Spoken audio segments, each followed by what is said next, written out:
eyes. Isn't this America?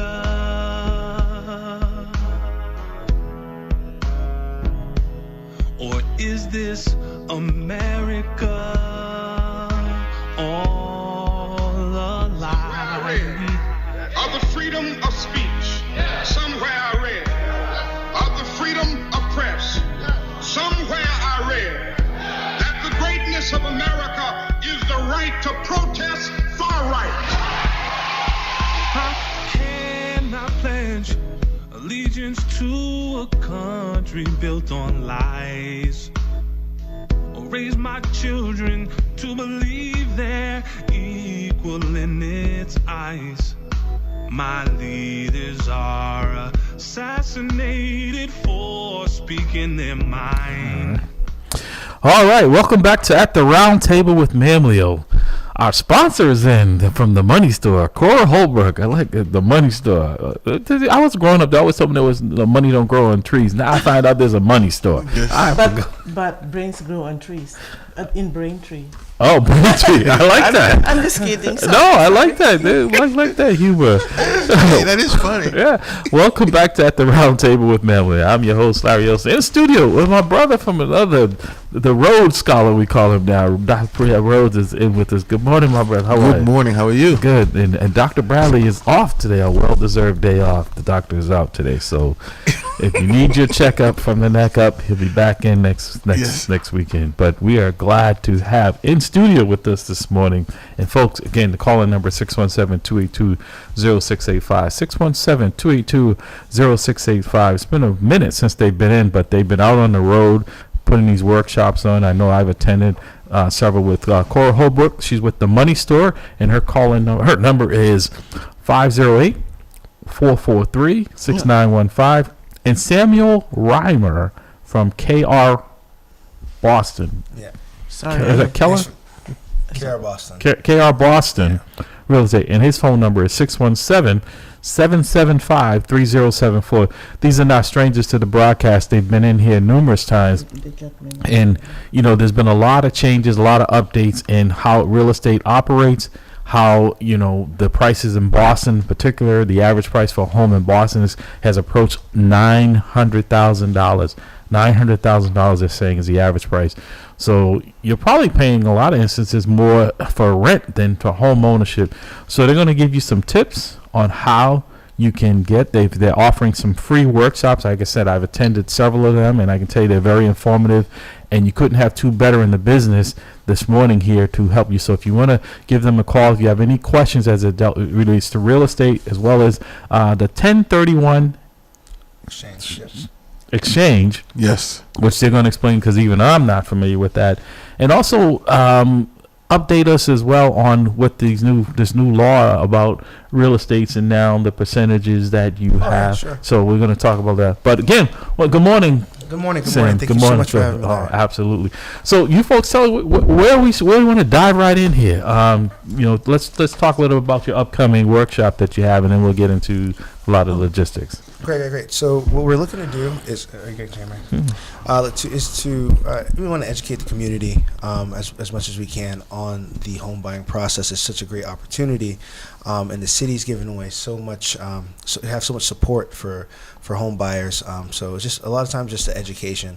A lot of people, they want to know what's the difference between renting versus buying, and is it a good time to buy?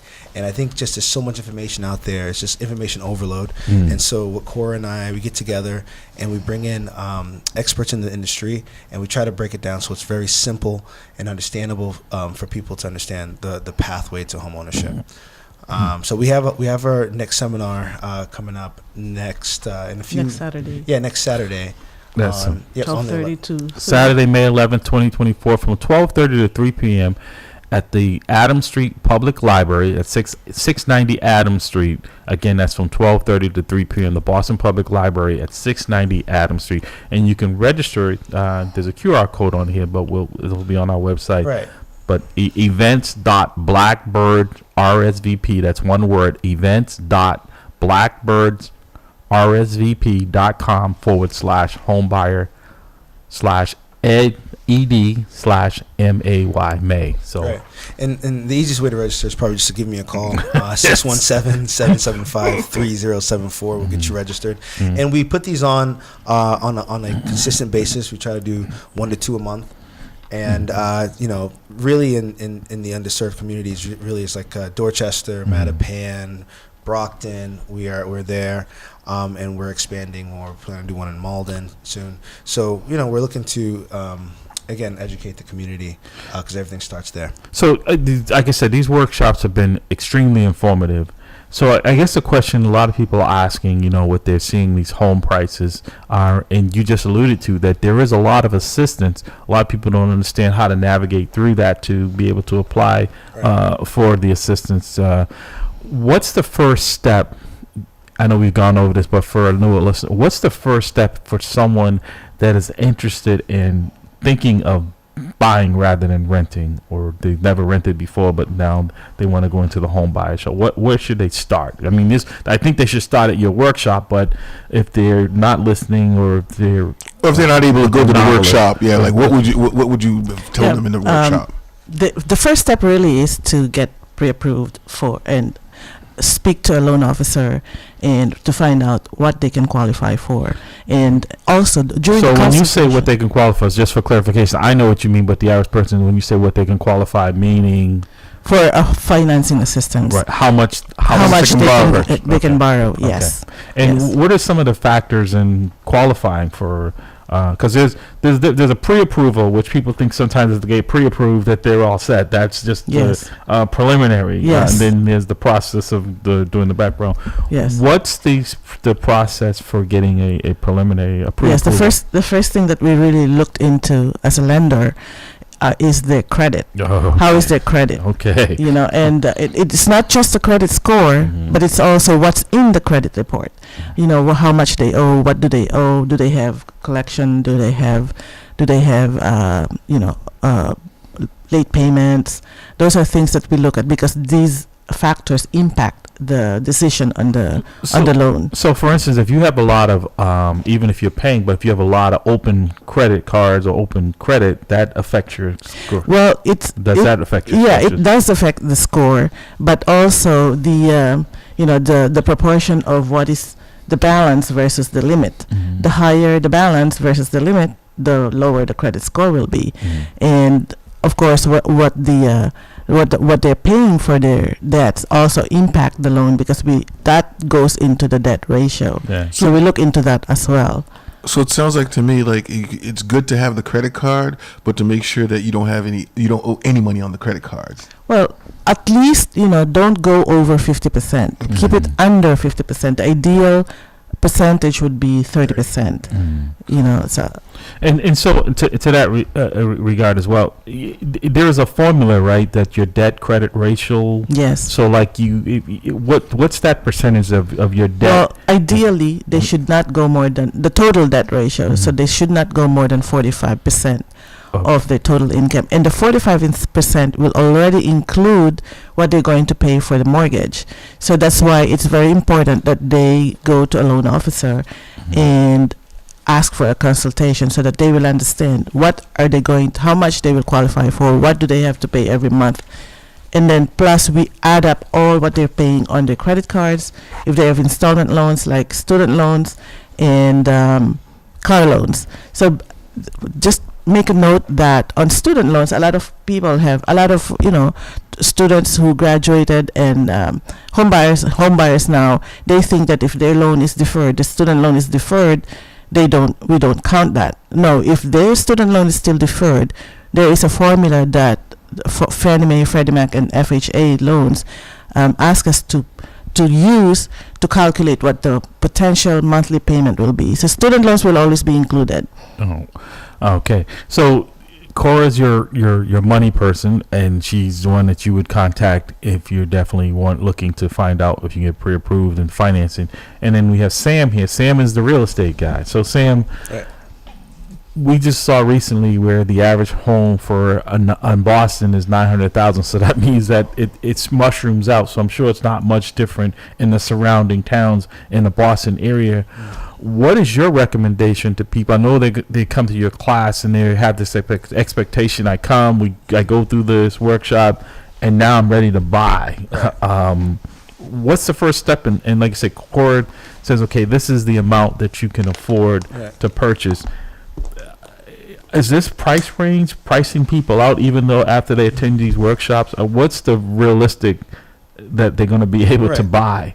So yeah, realistically, the number one thing is when you like get qualified is to understand what your budget is. It really is important that you don't exceed what your budget is. Like, everyone has different lifestyles and certain quality of lives that they're used to, but understand what you're comfortable with paying, and then you have to have some flexibility, because again, 900,000, the income range for someone to afford a loan for 900,000 is what it is. So you might want to be more flexible on where that is. Also, the size of the home. So if you're looking for a single family, you might want to look at the townhouse. If you're looking at a townhouse, you might be open to a condo. So a difference between a townhouse condo, just for those who don't know. So a condo, think of like a multi-unit building. A townhouse is usually like sheer 1 to 2 walls, versus a single family, which is obviously on its own lot. So there is like cost savings on that way. I highly recommend. I always ask my clients, really consider their needs and actually think about going into a multi first, actually, because the second, third, or the second or third unit actually helps pay for the mortgage. So and they could stay in a smaller part of the home. Yeah. But in Boston, isn't that more increasingly hard to actually purchase a 3-decker, a 3-family? Like Because they've been condoed out. They've been turning them into condos. Is that right? Is Right. No, it's not easy to do. Yeah, but see, in terms of qualifying to buy a 3-family and a 2-family, what most people are doing are they piggyback with each other. Plus, remember, we can use the rental income of the other unit, but they must be occupying the property. Yeah. And then rent out, if it's a 2-family, rent out 1 unit. If it's a 3-family, rent out the 2 units. And one thing that I'm seeing some people are doing, just for the first time to purchase a home, if they can afford it income wise, it's best to buy a multifamily, right? But if they cannot afford yet, so they can start with a condo. There's a lot of affordable houses in Boston. They just have to go to the know where they are. And in Mattapan, we have the Olmsted Green, and there's many contractors involved in that project. But they have about 80 units that are dedicated to affordable housing. But some of them have already been sold up to February, but there's still a lot more that's coming up, and maybe they should look into that, and that's in Mattapan. So all they need to do is just go to the Boston, and Google it in Boston, and they'll find, and there are some resales too. Right. So that's the first, a good way to start owning a home, and then later on, if they graduate from the affordable housing, they can sell it, and then they build up equity, and then they can purchase their, maybe a multi. Right. So affordability is very important, and getting into the game. Right. You have to get in the game so you can start that snowball effect. Overall, in Massachusetts, real estate's it's up over 10%. Wow. And it's been doing that pretty much at least for the last 4 years. Wow. So. And that's all driven by inflation, and the government's definitely printing money pretty quickly. So you want to just get on the right side of it and ride that wave. And so my recommendation is get in where you fit in. Okay. You're listening to At the Round Table with MAMLEO. In studio with us, we're happy to have him back in studio. Cora Holbrook from The Money Store and Samuel Reimer from KR Boston Real Estate. Folks, like I said, 2 of the best in the business, not the best in the business in my opinion. I may be a little biased, but I'm telling you, they know their actions really see that. Like I said, if you have any questions as it relates to real estate, mortgage, now's the time to give them a call, because you're right. I mean, things are fluctuating, and there's a lot of changes, and they're also, because ironically, you guys have been coming on this broadcast for quite some time, and what you just said really resonated with me, Sam, when you said that it has consistently gone up 10%. If folks had got into this when you guys first started and bought that home at $400,000, right, it would probably almost double realistically in value, right? Better than the stock market. Yes. Real estate is right. And the appreciation is just one thing. I mean, we're not even talking about depreciation values, all the things. A lot of benefits of cash flow. Right. You know, there's a lot of the home ownership of home ownership, okay. and you lock it in your payment. You know, I have we manage properties as well, and you know, it's kind of hard. I got to tell the tenants, hey, your rent's going up $300 this year. Yeah. And you know, when you have your own property, you lock that in. Yeah, no, you're right, because I have an elderly aunt who is, you know, the people bought the house. She was paying $1,200 a month. People that there before, they were comfortable with that because they didn't have a mortgage on it. The new people can't accept $1,200 a month. It doesn't even make a dent in what it costs them. Like I said, whenever you guys hear the phones are ringing off, I'm going to bring the caller. Good morning. Welcome to the round table.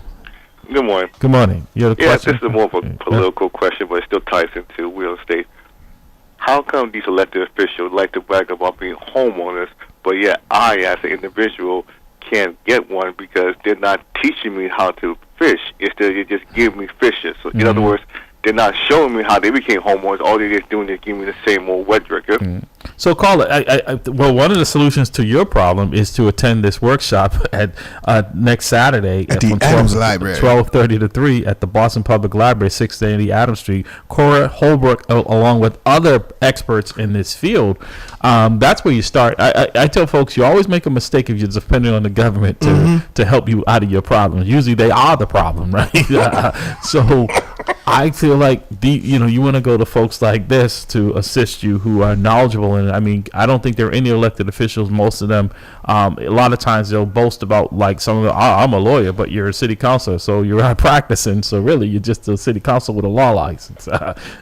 So actually, Larry, this is the third workshop that we've held in Boston. Sure. So, and we will continue to do this and reach out to the residents. Right. So again, and it's a perfect segue because we have a caller on the line who is trying to buy a home. What advice would you guys give to him who sounds like he's frustrated because you alluded to as well, Sam, you said there is some assistance for people like him who are trying to buy. What is that? Right. So Corey, you want to go over that? Yes, so there is a down payment assistance available. So in addition to having looking for an affordable housing, which is really the price of affordable housing units, Larry, on one townhouse that I saw in Mattapan is $285,000. That's if your income is below the 80% AMI, the area median income, which is about $90,000. So if your income is below that, how large of a household? Like, is it because usually there's that's based on 80,000 is about 78,000 is on a one person household, and 96,000 is on a 3-person household. So if your income falls below the 80% median income, then you can buy it at $285. But it increases also because don't forget this is at affordable housing, so they have the right to set the price. So, but that is that the set asides that there's a limited amount of supply at that price? Yes. Because if this caller is looking at something that's in the regular market that's near the $900,000, is that really going to help him with that assistance? Like what Sam said, don't look into go where you will fit. So the affordable housing units, if you are not, so he should move to Alaska. No, right here in Boston, the affordable housing units are available. Okay. So you just have to be very sharp in looking, when it comes out in the market. But that's a great question. How do we find out when those are online? Because a lot of times we see this construction, a lot of people just feel like it's just not. It's way beyond what I can afford. They can go to. One example is the Maloney properties. They have tons of, not really tons, but a lot of times every month I see like 4 to 5 units available.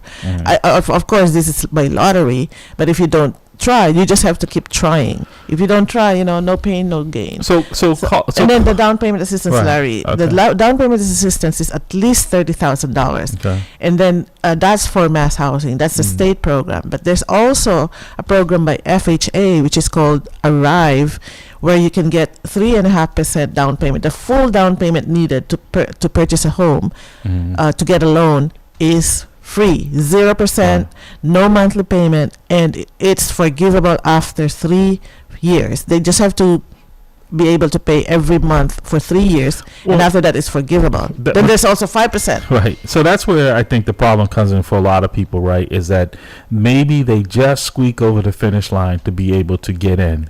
And now the reality of maintaining the cost of a home, the gas, the electricity, the taxes go up, right?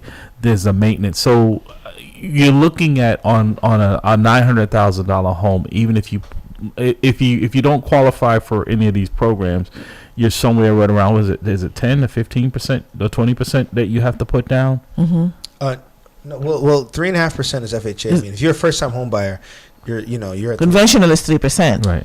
Yeah, so 3.5. So Cora's the money person, but it's very she's a money store. So it is very affordable. I think that's another thing when I speak to clients who are interested in it, just kind of looking, is sometimes they go, well, I don't have 10%, I don't have 20%. Well, it is a lot easier to get in than that, and like I said, as long as it's within your budget, then you consider it. But there's plenty of great markets. I know a lot of people now, they have flexible work office hours, so they can, if they work from home.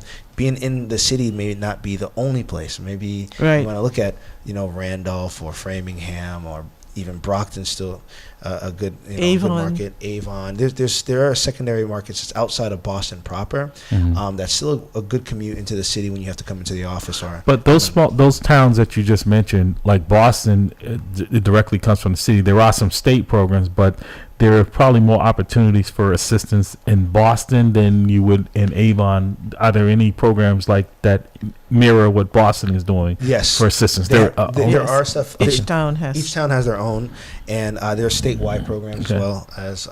The mass housing is statewide. Okay. Right. Arrive of FHA is statewide. So there's really plenty of opportunities. So, Ditko, are you exploring buying, or are you looking? Because I think if you're looking and you're serious about looking, I think you really need to contact Cora and Sam, because, like I said, I think a lot of times it's the unknown, and there's a lot of myths, or we're getting misinformation from folks on what we need to do. So what is your prospects? Are you just still exploring it, or are you ready to buy? I'm still exploring. Okay.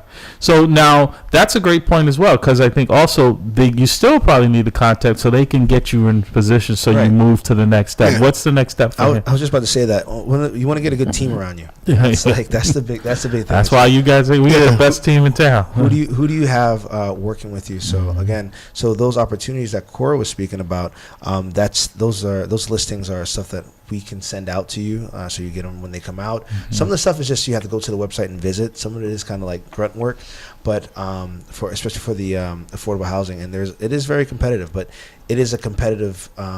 It's worth the competition. So it's worth fighting for, because once you're on that property ladder, you start to see appreciation. Is all again the tax benefits of all this. So again, what you want to do is find out what that affordability is for you.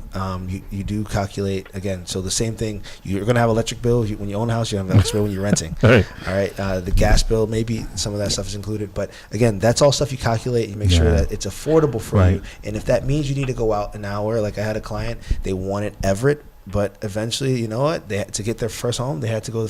They went to Fitchburg, and so. But they had flexibility at work to be able to do that. So, just want to get in where you fit in, and then over time, one of my good friends, he started buying investment property in Springfield because it was affordable, and then eventually he doubled up enough that he sold all his inventory in that area in Springfield, and then he started buying in Somerville, and now he's buying heavy in Boston, and now he's developing in Boston. But he had to get in where he fit in, and start to snowball that. Right, and so a lot of times, like I said, we have champagne tastes and beer pockets, but also when you guys are talking about condos and townhouses, people also have to factor in that there are HOA, homeowners association fees, and a lot of times people forget about that. That is something that's going to be with you, so you have to factor that into your budget as well, and see, because I'm looking at some of these properties. I get the listing from you, and I'm looking at the HOAs. They're like $1,000 a month. Some of them on average they're $300-400 a month. So but on affordable housing units, Larry, the homeowners association fee is also smaller. Oh, it They is. also- So it's yeah, different for. yeah. Oh, okay. I didn't And know. also, that's the reason why we set the debt ratio, like, for example, 45%, because, Yeah. you know, in order to provide for the rest of the expenses for the household.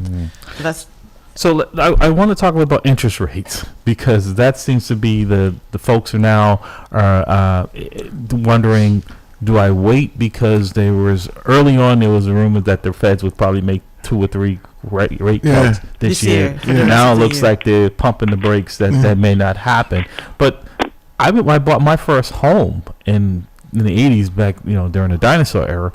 You know, it was 10%, and that seemed like high, and the rates still aren't gotten. So Yes. historically, the rates are still low.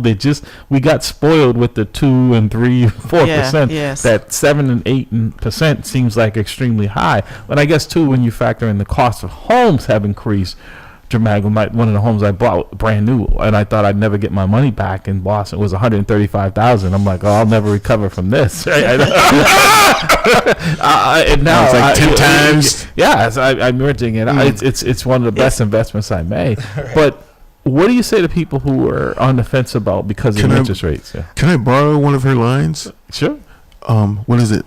Marry the house, date the rate. Okay. yeah, yes, because rates can come down. Yeah. And it will, there is a big possibility of rates coming down. Yeah. So, but the housing will always go up. Yeah. Well, I There's was- still a lot of room to Appreciation and- increase. Yeah, room for appreciation. my big line is 10 years from now, everyone's a genius when you buy real estate. Yes. He bought it 10 years ago. Genius. Look at this guy. Genius. He bought- Yeah, I know. You buy real estate, hold it for 10 It's, years, as- you become a genius. Yeah. Yeah, because every day, every month that you pay the mortgage, Right. your balance goes down. But then the Right. value of the house, The house goes up, appreciates. Right. Yeah. So for our caller, because like I said, I think a lot of people are still hesitant. Like they're waiting and waiting, and those who waited 4 years ago when you guys were first talking about this missed that boat, Yeah. right? That they would have been ahead of the game. They would have been in that heading towards genius Yeah. status, right? Everyone in your family, like, he's a genius. He bought real estate. So, that's it. Yeah. So, you have any other questions for them? Or comment? That's a perfect one. Dick, are you still there? Some send that to me. sometimes it's it could be like a small condo. There's $200,000 condos out there. And they're like 300. it's 500 square Yeah, feet. Start small, like you said. Larry, it's just taking a step backward to make the 2 steps forward. No, you're right. I mean, look, some of these, I look at these, I get these listings, and they're in the more affluent areas, even in Boston, and they're like 1.6 million for 900 square feet, and I'm like, I have to go outside to change my mind. The place is so small, and it's I'm like just amazed at how properties have appreciated. And there's different levels, but before you get to that point again, just getting at the Right. at that just getting in, Right. just so you can ride that, because we just talked about interest rates. Interest rates is not like it's going to go down, just mainly because of how much money they're printing, right. and it's all the indicators show that interest rates is either going to flatten or go up. Right. And so inventory right now is actually is getting better because people are getting used to the new normal of the interest rates. Yeah. But if anything, they're going to go up just because of the amount of money they're printing. And to your we point, just sent a couple. Correct me if I'm wrong. We'll never see 2 and 3% interest rates for quite some time, unless we Yes. have another pandemic. No. But I mean, that's really That's a black swan. Yeah. They retired the entire country. The entire world was retired for a little bit. You know what I mean? Right. Unless you was essential, Right. they started. And even when you're essential, they started sending out checks. So that's. I mean, if we're going to retire the rest of the world again, Right. that's what you're kind of banking on to get those rates. I think we're past that. Right. Yeah, I think we're that's past not, that. That's, Right. that's not So- likely. Yeah. Carl, did you have any other questions or comments? Do we lose Dick? But I guess we did. Hopefully, answer this question. Yeah. Okay. So again, like I said, it's a lot to take in. I know when I bought my first home, I guess because I was 19, didn't know what I was doing, so I guess I wasn't as fearful Right. as you are when you get older and Sometimes you know too much. right, right, exactly. I didn't understand what capital gains, those terms. A lot of the terms I'm hearing you guys speaking, and so I think it's the unknownness. This is why I think important folks, like I said, they're going to be putting on another home buyers workshop down payment assistance and credit solutions. Saturday, May 11, 2024, from 12:30 to 3 p.m. at the Boston Public Library at 690 Adams Street. It's right down the street from here.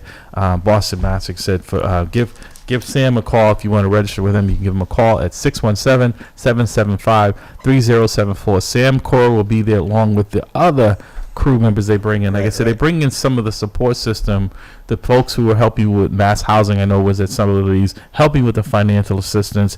And I saw, because I was at one of your workshops, and I saw as you guys were explaining how people's attention, it just started, because now they were getting a better understanding. They came in there really as novelists and not knowing, because a lot of times it's what you don't know is what's the problem, and you tend not to take any action. And it's also about who you know. So so you come to a workshop like this, you get connected.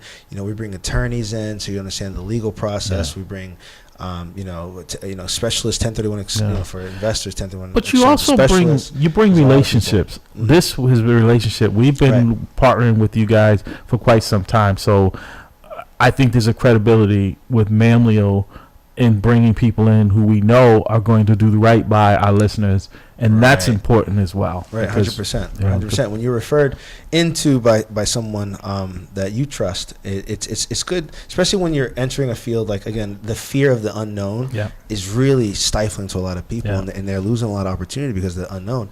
When it's really just, you really have to lean on the people you trust to say, hey, use this agent or talk to this this particular specialist, and understand that the reason why they're referring them to you is because they have that experience, like we have with MAMLEO. We have that relationship, so referring them over. And I'm going to educate my clients in the whole process, and sometimes it comes like, hey, you have to trust me on this. Right. No, absolutely. I when people talk about, I send them to Cora. They look at, when they talk about finance, it's a real estate. Hey, give my friend. The other day, someone was asking me about financials.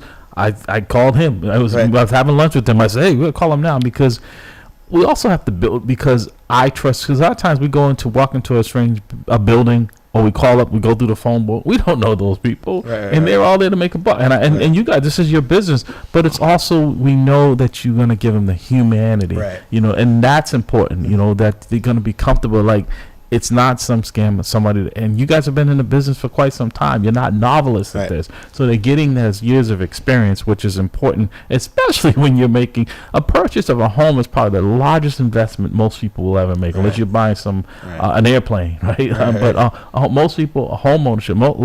Sadly, a lot of folks have purchased cars.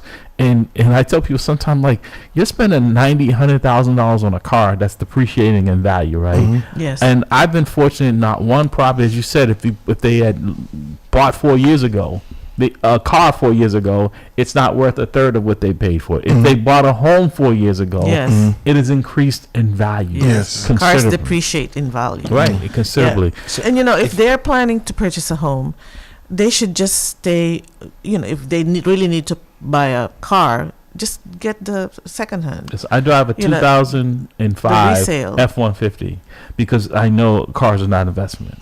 They just, it's not.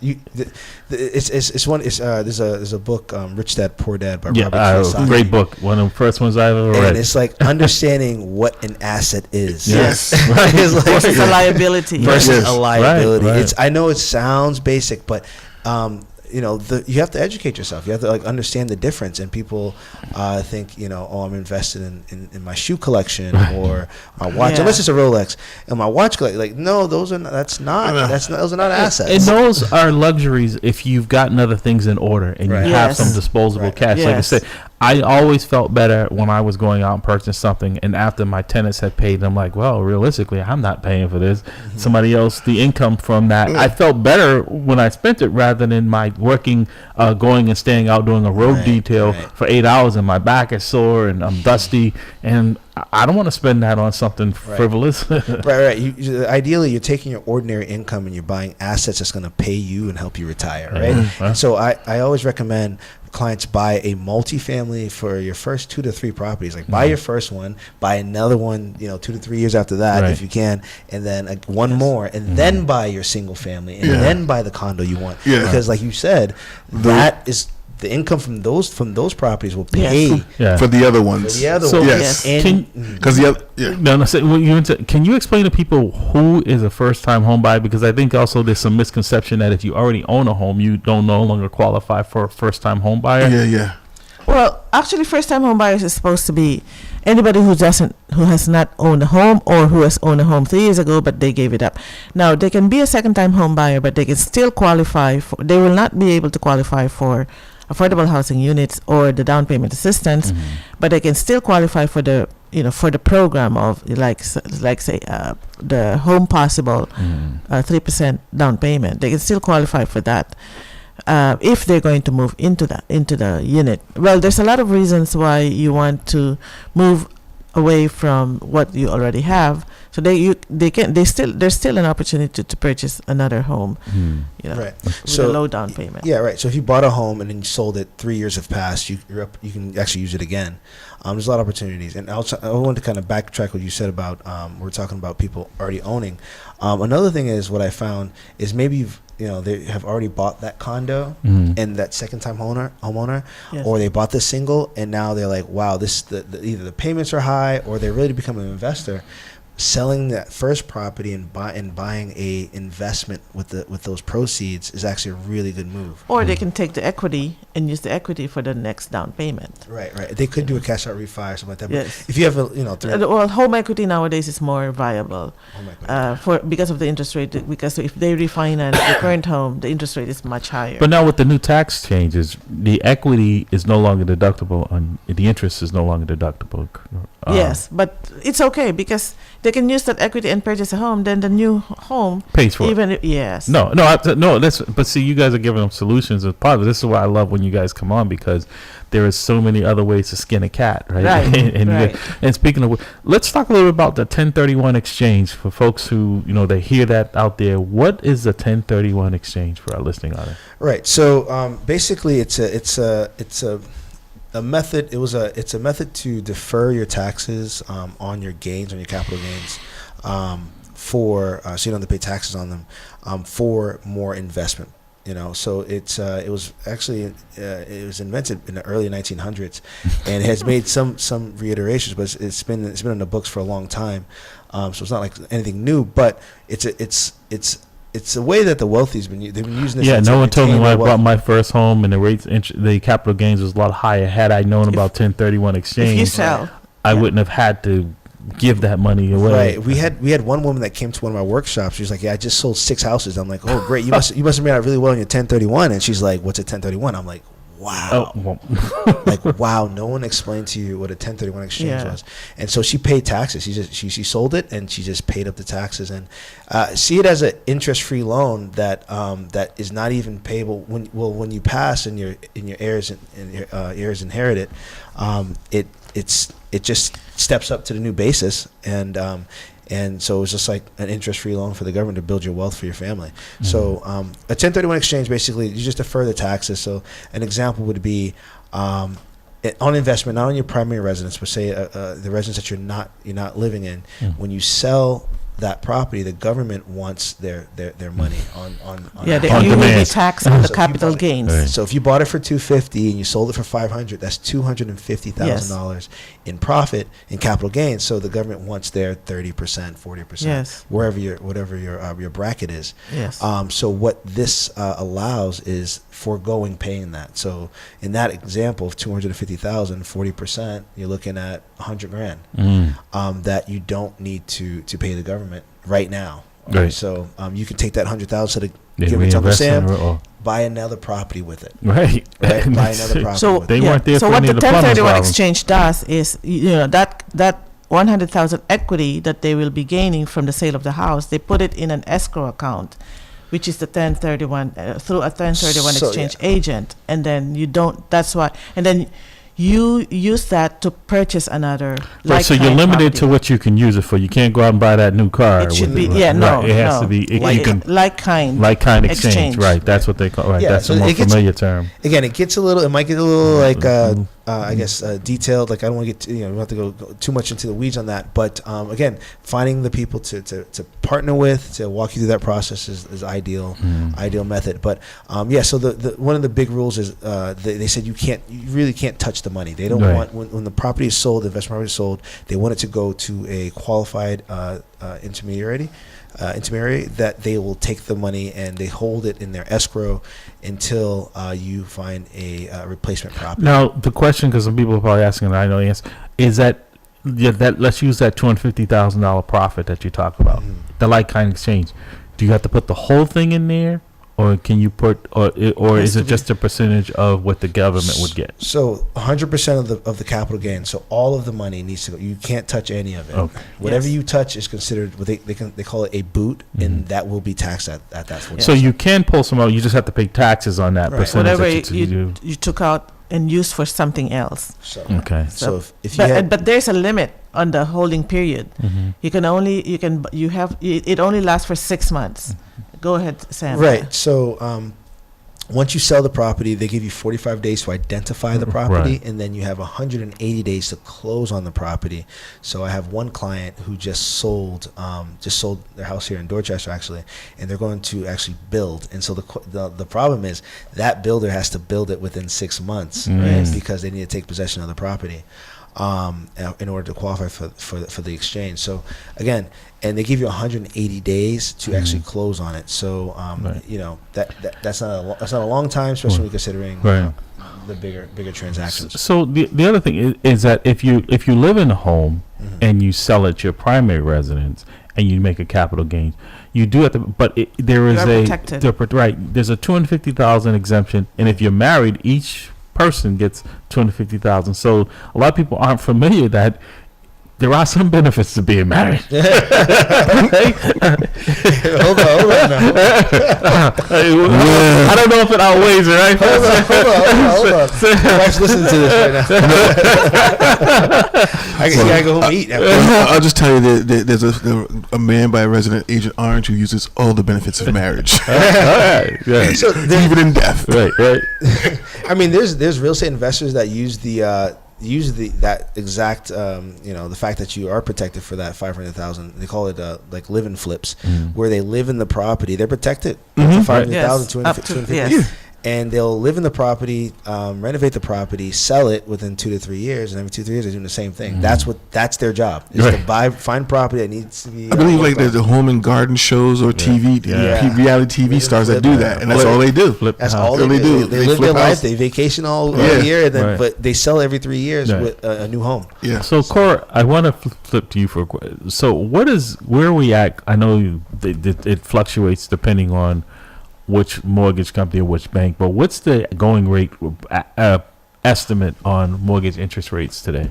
Well, actually, we're in the mid sevens, but there are opportunities to bring down the rate if you have good credit, because it's it's average credit like 660, 680. Okay. Yeah, so below that, low credit, high interest. High credit, low interest. That's why it's very important that they plan ahead when they're buying a home to make sure that the credit is okay, and they're not having collection accounts. Right. So I want you to take out your crystal ball and give us a forecast on where you think interest rates. You think is going to flatline, or you think we're? No, I think the Feds will honor the three cuts.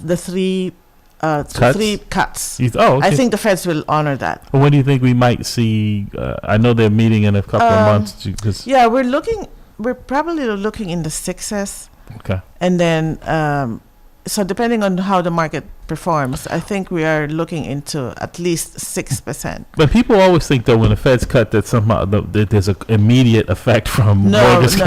Well, when the Fed cuts affect the prime rate, and this affects the lending rate of the banks internally. So they lend, but somehow there is a domino effect, and it affects because the interest rate is tied into the mortgage bonds that gets affected by the market when and especially if stocks are moving.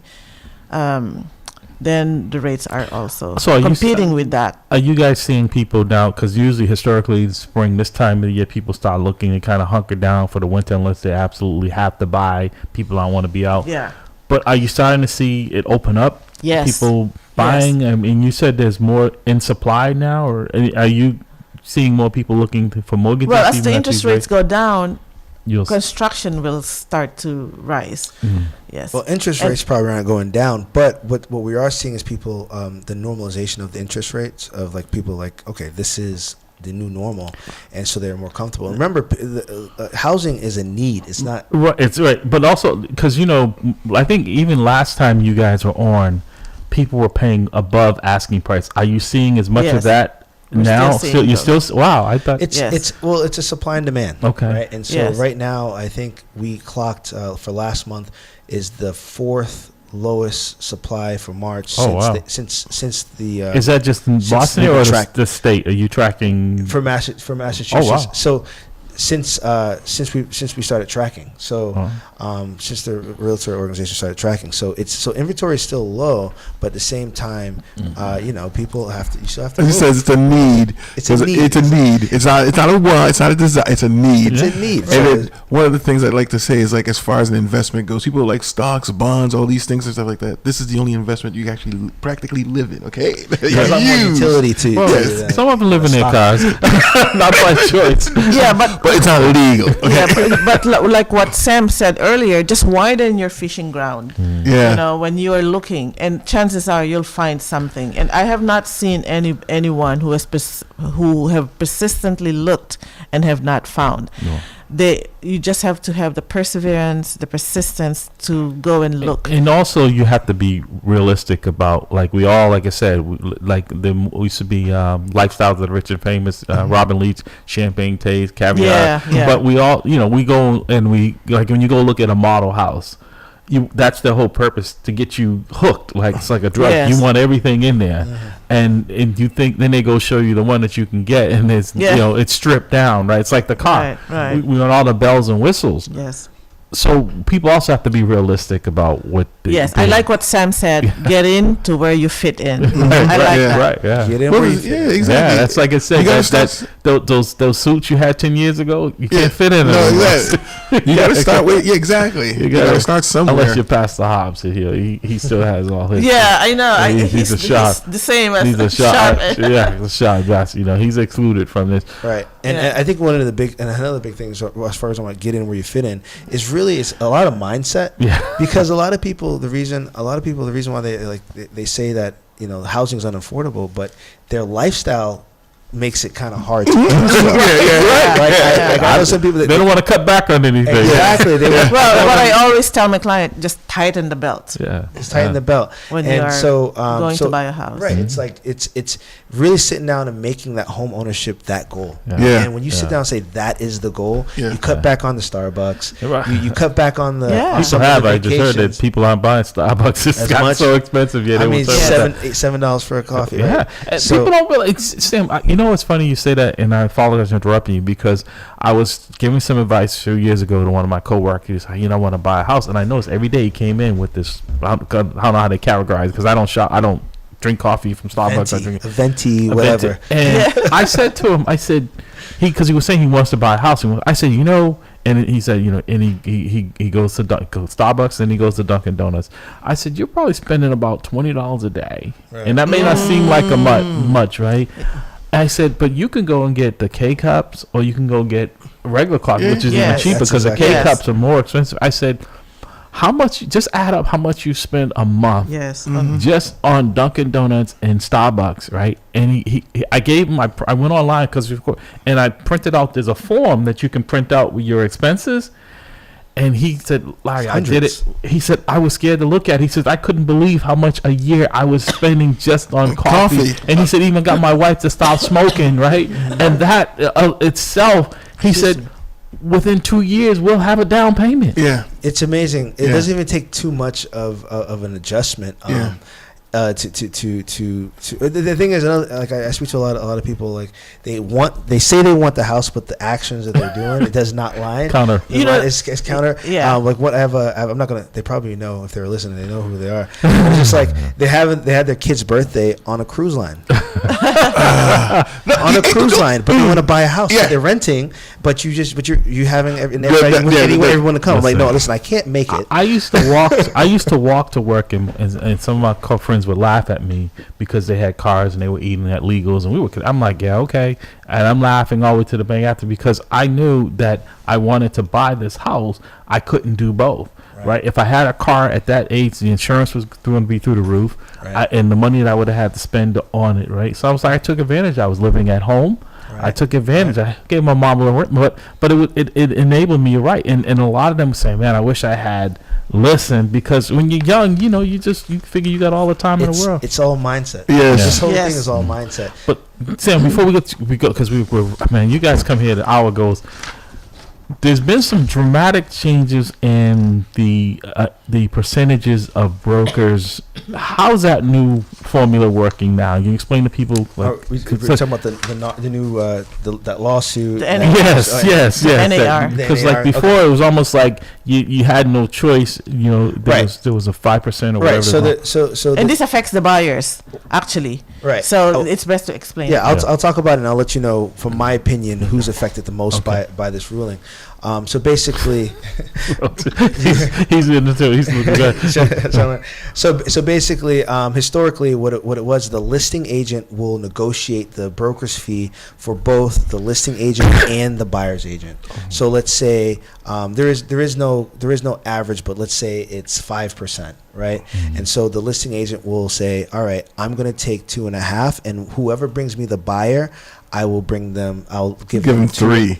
Or 3.5. 2.5. Oh, 2.5. Because you said 5%. It's, I'm thinking 6. 5%. So whatever it is, like there is no average. There is no normal. It's whatever is negotiated with your agent. But let's say in this case, with 5%. So what's going on now? There was a lawsuit that said, hey, I don't want to pay. I should have the option whether I pay for the buyer's agent's commission, because that person doesn't represent me. Basically, is what they're saying, is I shouldn't have to pay for the buyer's representation, right?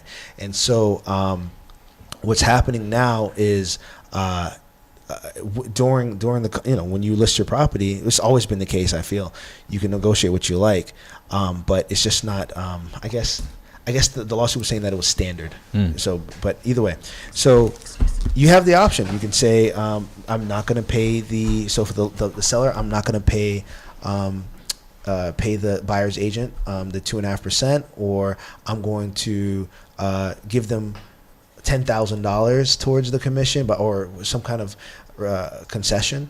So basically, they just open up the conversation for more negotiations on the seller side, which has always been there. Honestly, if you wanted to not pay the buyer's agent, you can absolutely do that. It's just not gonna. If it's just as a buyer's agent, if I see 1% or 0.5% as offering to help me for my commission versus 2.5% or 3%, I'm not bringing you.